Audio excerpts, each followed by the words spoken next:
I'm installing backdrops and valances on the new section of my layout on Ron's Trains and Things right now.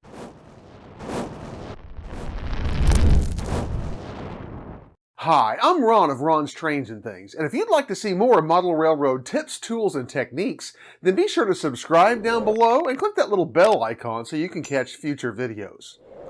Well, I have been very excited over the course of the past several months to be building an expansion to my layout, which is going to expand not only operational capability, but also some scenic mainline running that I am very, very excited to have finished. Well, I have been kind of at a stop at a crucial juncture for the past several weeks, but I'm finally pushing past that, and this week I'm showing you how I installed the backdrops as well as some of the valances to this new section. Now, backdrops are a huge deal because A, it helps to really make the scenery, and B, I have to get the backdrops installed before I can lay any track. In a subsequent video, probably next week, I'm going to come back and be painting sky, haze, and clouds on the backdrops, and I'll be bringing you that video as well. Well, enough talk. We're going to head on over to the new section of the layout, and I'll show you exactly how I go about installing backdrops and preparing them for painting sky and scenery. So let's go get started. With 13,000 unique items in inventory and one-day shipping, Midwest Model Railroad is your one-stop model railroad shop. Check them out at midwestmodelrr.com. Link in the description. As we get started hanging the backdrop here, I just want to remind you kind of where we are. In a previous video, I showed how I built and installed this upper deck bench work for the expansion of my layout. And this upper deck bench work is a shelf type that's hung from shelf brackets, as you see right here. Now, when I hung that bench work, I intentionally screwed these brackets into the studs in my support wall here. But before I did, I added these 3-inch wide, half-inch plywood cleats on each one to kind of widen my screwing surface. I then screwed the shelf brackets right into the stud, but now is when we're going to need these cleats. I'll include a link to that video in an end card at the end of this video. Be sure and check that out. But anyway, the problem that I have when I go to hang the backdrop on the lower deck is that these shelf brackets are a little over ½ an inch thick at the top, and so obviously they would be in the way of the backdrop. So I've cut a bunch of these little ½ inch plywood furring strips, they're just cut out of scraps of plywood I had left over from making the bench work. Had plenty of scraps to do this with. They average approximately about 1.5 inches wide, but the width really didn't matter, so I just used whatever I had and then cut them to length so that I can put them in here on these cleats beside the shelf brackets that will fur the backdrop out so that it won't interfere with the shelf brackets.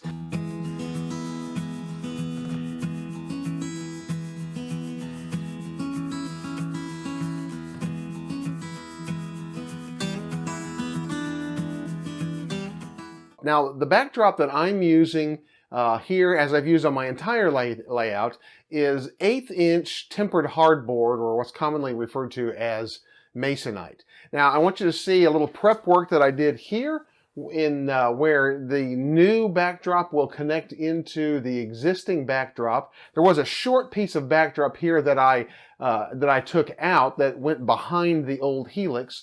But then I came in here and I cleaned up this joint, where this joint will be. This had been, I had covered it with drywall mud to fill in the gap of the joint itself, and I wanted all of that old drywall mud removed so that I can get a nice new clean tape joint whenever I put on the new piece of backdrop and the new tape. So I've got that cleaned up and in really, really good shape, and I'm ready to install the backdrop itself. Now, of course, immediately right here I have a corner, and I always like to cove or curve the backdrop through my corners. Primarily I do that because A square corner destroys the illusion of the distance of the world. It literally looks fake. But whenever we make a curve, we don't see the corner. It kind of disappears to the eye. And then when we're looking at that, it creates the illusion of distance. And also, whenever we are photographing our models in the corners, it gives that great sense of distance in our photographs as well. It doesn't ruin the effect with that square corner and takes away shadows, all those kinds of things. So I'm going to be curving this backdrop. Again, that's why I use 1/8 inch masonite. It's really pliable, really easy to curve. Now I know that there are some ways that you can treat masonite so that it will keep the curve, and then you can block it into place, and once it dries, you can spray it with Windex with ammonia, and once that dries, it'll keep the curve. I'm not going to do that just because it's not necessary here. I'm going to be screwing my backdrop to these mounting strips, and so I don't need it to have that permanent curve. Now I'm installing my backdrop with these little 1/2 inch cabinet door screws. A 1/2 inch is all I need. I'm only holding up 1/8 of an inch, and they've got a nice size head on them that will really help hold that in place.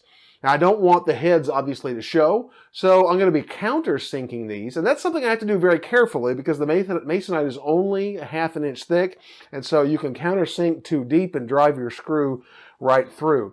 And literally what I'm going to be doing is I'm going to be using this countersink, and this will actually drill the pilot hole while it countersinks the screws at the same time because the masonite is so thin. Now this is one time when it's really, really handy to have a pair of cordless drills on hand, and I've got 2 on hand today. That way I can put my countersink in one, a screw bit in the other. I don't have to keep shifting it back and forth. I'm just curving my backdrop back here into place, and I'll talk just a second about the cutting of the backdrop. Now, if you've got a large enough table saw and workspace, you can cut these backdrops on a table saw. They come in 4x8 sheets if you're buying masonite. In my case, I only have a tabletop table saw, so I used some sawhorses and cut mine with a skill saw. And I got a pretty good straight cut, but it's not absolutely perfect. This is the time when you may want to think about where you want your cut edge to be. And that really depends on how you are going to hide the edge or whether or not you're going to see the edge. In my case, I will work to make sure that I am masking where the backdrop meets the layout all the way along, because again, that's another corner that can ruin the illusion of the miniature world that we're trying to create. However, the top of my backdrop also won't show. It is back behind the valance that will be mounted on the front of the upper deck, and it will hang down a little bit. It's high enough up in there that it's just not going to be seen. So I actually put my cut edge up. The cut edge actually looks pretty good. Also, most masonite comes with a smooth side and a rough side. For whatever reason, whatever I bought this time is a little bit different. It's actually slightly textured a little more on one side, but not rough like masonite often can be. So really kind of has 2 smooth sides. And I'm actually putting the slightly textured side out because it's not rough enough that the texture is going to show, but that texture will actually help my drywall mud and my paint to stick to it. Now I've got it in place. I'm going to get my drills up here, and I'm going to start here just by putting 1 screw in to hold this in place, and then we'll adjust it on the other end, get our curve set, put a screw on the other end to hold it in place, and then we'll drive about 3 screws on each mounting position along this and get it mounted in place.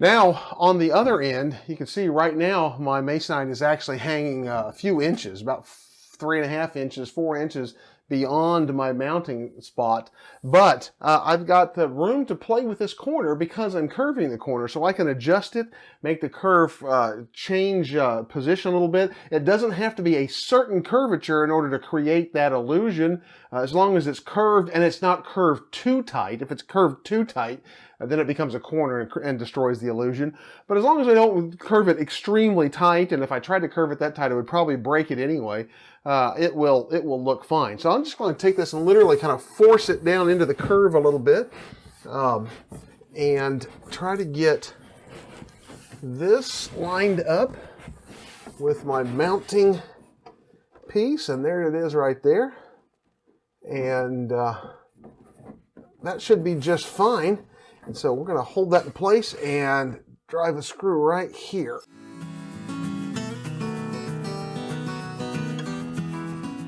Now it's time to use our countersink and just get this thing mounted all the way around with all of our screws.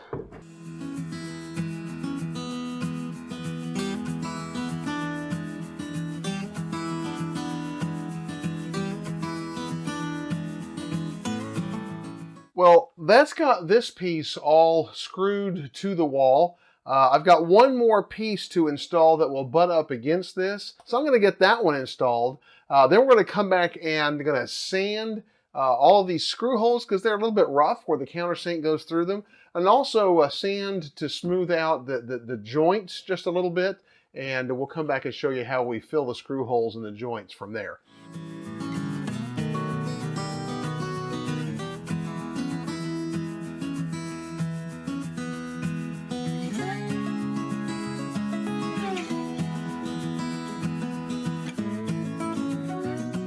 I have everything cleaned up and ready for the last step for installation, at least for today.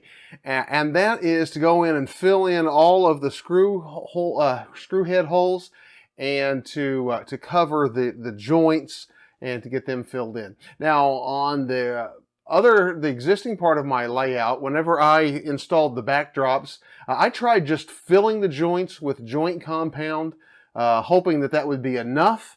It turned out that wasn't. Over time, of course, joint compound can shrink a little bit, but also just with expansion and contraction of the changing of temperatures through the seasons, almost every seam ultimately developed a little bit of a crack and is visible. So this time I'm actually going to tape the joints just like I would drywall. Now, for an application like this, you got a couple of options. You can use a plain old traditional paper drywall tape, or you can use the mesh type of tape that's kind of self-adhesive. It's made for repairs. Personally, for this application, I like the paper. The mesh is great if you've got a hole that you need to patch because it helps to hold the drywall, keep it from falling through. Works really well for that. But it's thick, and the grid of the mesh is sometimes hard to cover. And I don't have a lot of tolerance here. I mean, this is a flat surface, and I'm going to be floating over the top of it. So I'm going to be using paper drywall tape and just regular old joint compound. I happen to have some on hand because we've been doing some projects around the house, but you can buy this in small quantities, in small tubs at your local hardware store, Big's Box, building supply store, or whatever. So I'm going to do the two seams first, and of course I'll be applying the tape today and getting it in shape, trying to leave it as smooth as I can. The secret to doing good drywall work is not to overwork it. So I'm going to be applying the tape today. That'll have to set up and cure. And then I'll come back tomorrow. I'll sand over all of the screw heads, sand over the tape joints to smooth them out, take down any rough burrs, and then we'll float over that with a larger knife tomorrow. And hopefully that will have our seams in good shape. We'll also go back over and check any screw heads. Again, the drywall compound tends to shrink, end up with a few divots. Sometimes you have to go over those a second time.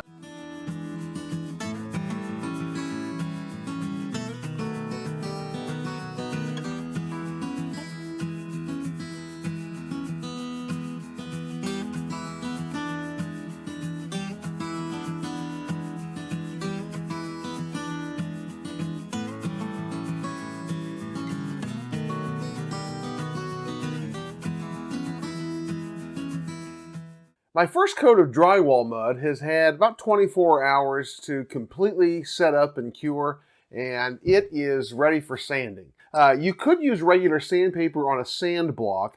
The problem with that is that the drywall mud dust will tend to clog up your sandpaper really, really fast. That's why drywall sanding is typically done with drywall sandpaper, which is actually more of a mesh, and it allows the drywall dust, the drywall mud dust to flow through it, and it doesn't clog up the sandpaper. So I'll be using a drywall sander with a medium grit drywall sand paper.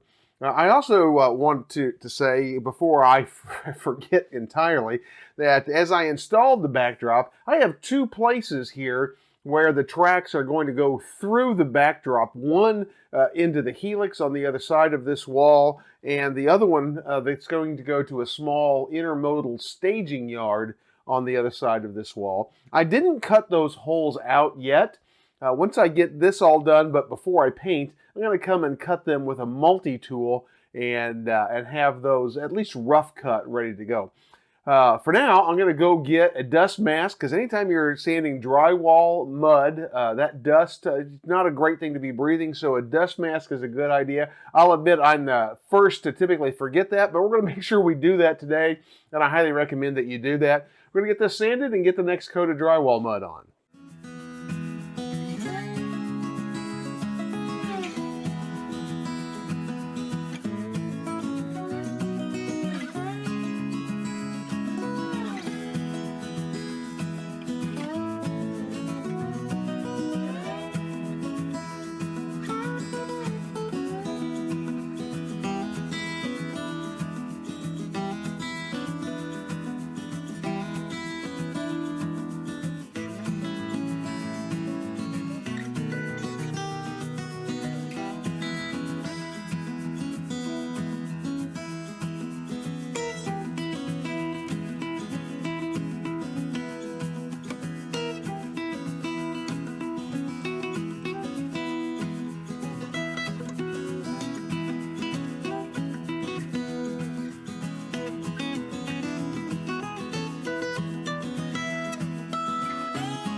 Now that our backdrop is all ready for the next step, it's ready to be painted, I'm going to install some valances here. Now my upper valance goes against the ceiling, so I've cut it to width and to length, and I've pre-painted the first coat of it and letting it dry out in the garage. That way I can paint it easily without having to worry about getting paint on the ceiling.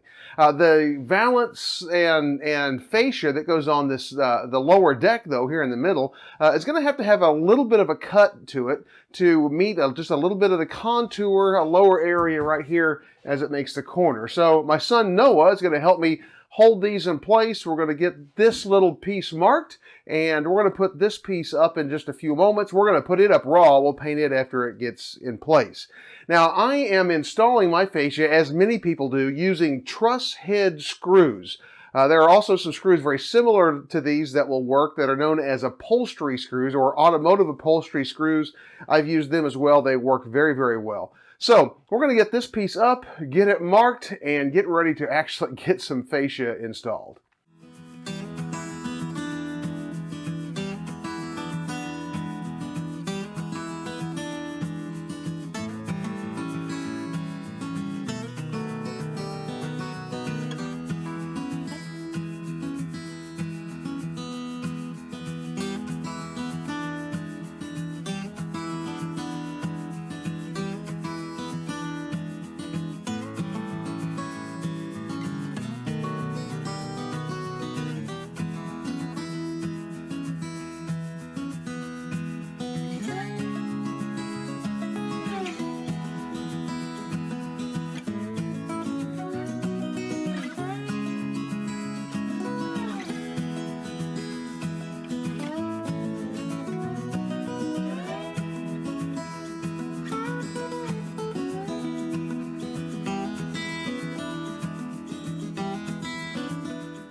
Now, as I prepare to put in the top valance, one thing that I want to talk for just a second about, and that is kind of the purpose of a valance as opposed to a fascia. The fascia, primarily its purpose is to dress up the front edge of the layout. Often we hang certain things on the fascia or have track diagrams and that sort of thing, but it really is intended to give kind of a finished edge. The valance, on the other hand, also gives a finished look to the front of the layout. It helps to cover up the top edge of the backdrop, but its primary purpose, at least in my opinion, is to direct light and to cover the front of my layout lighting so that it's not blinding and it's not distracting. So you won't see the lighting itself, but it will direct the light onto the layout. That means that I need to make sure that the width of my valance is wide enough to make sure that it completely covers the front of the lighting itself from the usual or primary viewing angle. Now, this is up to the ceiling. He's standing down here a little bit lower, so I want to make sure it hangs down far enough that I'm not getting up close to the layout and having the light shining in my face. Whereas this fascia for the top deck was 6 inches wide. To accomplish its purpose, the fascia or the valance on the top of the layout is going to be 7.5 inches wide to help me completely cover that light and to direct the light onto the top layout.